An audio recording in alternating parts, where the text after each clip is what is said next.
Hello. The topic that we'll be discussing today is papillary thyroid cancer, which is actually a common topic that we encounter in our clinic here in endocrinology. And mainly because papillary thyroid cancer is probably the most common type of thyroid cancer that we see.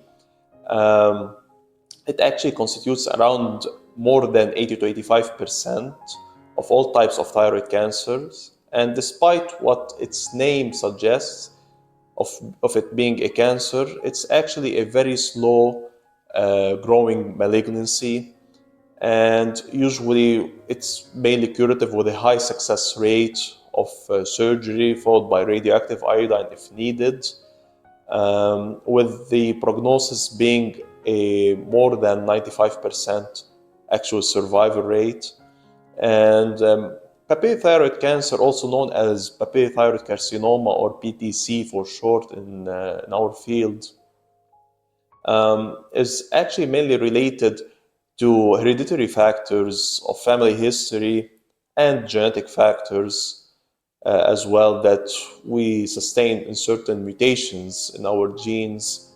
And in addition to probably certain radiation exposures that we see to the head and neck region, especially in the childhood age that we carry on when we reach adulthood.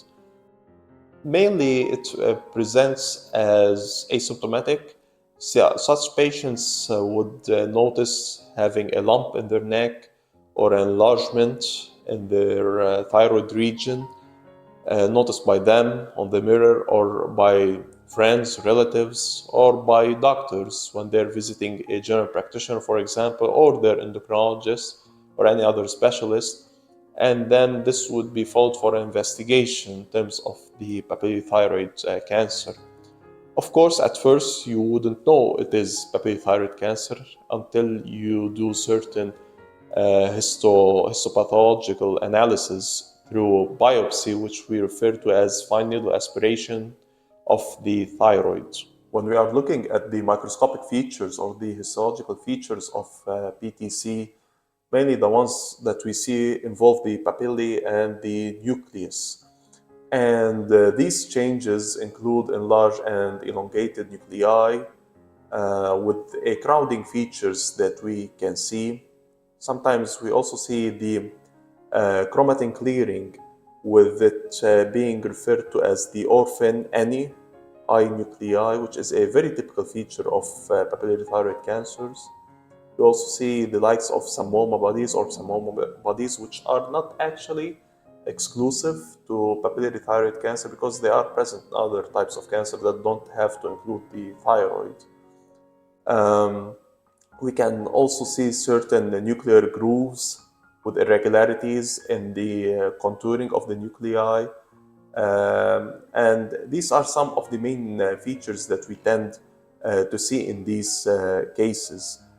Giant cells might be present in some cases, fat deposits, but mainly it's the orphan any eye nuclei and the samoma bodies, more the former when we are noticing papillary thyroid cancer on histological features. They also refer sometimes to something we call nuclear pseudo-inclusions, which can also be found. There are multiple subtypes of papillary thyroid cancer, actually, with the most common classic subtype being the unencapsulated partially cystic form that we mainly see. There are multiple other subtypes, as I mentioned. We see the follicular variant as well of the papillary thyroid cancer at times. In addition to multiple subtypes that we're not going to discuss right now. It's mainly a local disease, actually. We rarely see extrathyroidal extension. We might, however, see that at times when it's reaching the lymph nodes and to the surrounding anatomical region. In addition to that, distant metastases is actually rare. We see it at times reaching to the lungs, to the brain, to the bone, but it's mainly the lungs. But in these cases are actually those that are neglected, or those which are actually left too late to be actually diagnosed. But mainly, as I said, papillary thyroid cancer is actually a very slow growing cancer. Staging for PTC has been discussed in previous literature, and for now, up to my knowledge, they divide it into two main categories: for patients who are less than 45 years of age and those that are more. And those that are less than 45 years of age, we have the stage 1 and stage 2, while that of more than 45 years, it's from stage 1 till stage 4 actually. It follows the TNM staging, talking about the tumor, the metastases, local metastases to the lymph nodes, and the distant metastases as well.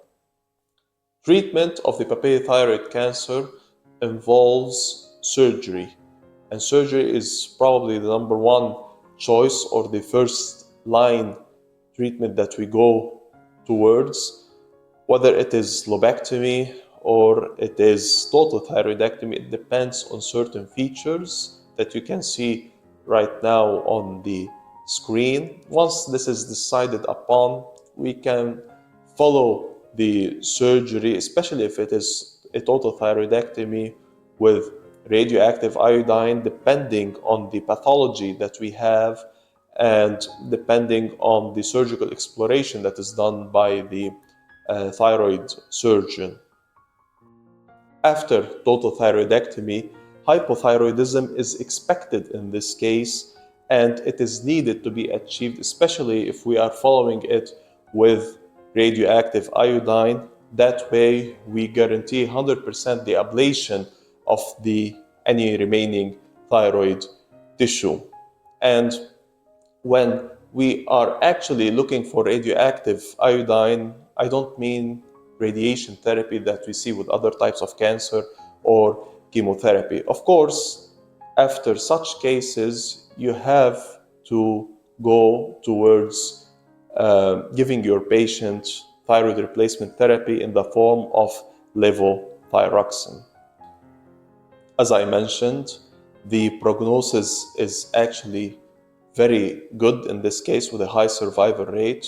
Of course, there are certain aspects that we look at when we are actually establishing such a prognosis, which is the patient's age. The younger the patient is, the better the prognosis, especially in patients that are less than 65 years of age, with a survival rate exceeding 90%. In addition to that, you take into consideration the subtypes of the papillary thyroid cancer, the extension or the extrathyroidal extension that you have, in addition to the distant metastases, and some might actually even look at the genetic variants that we have in this case.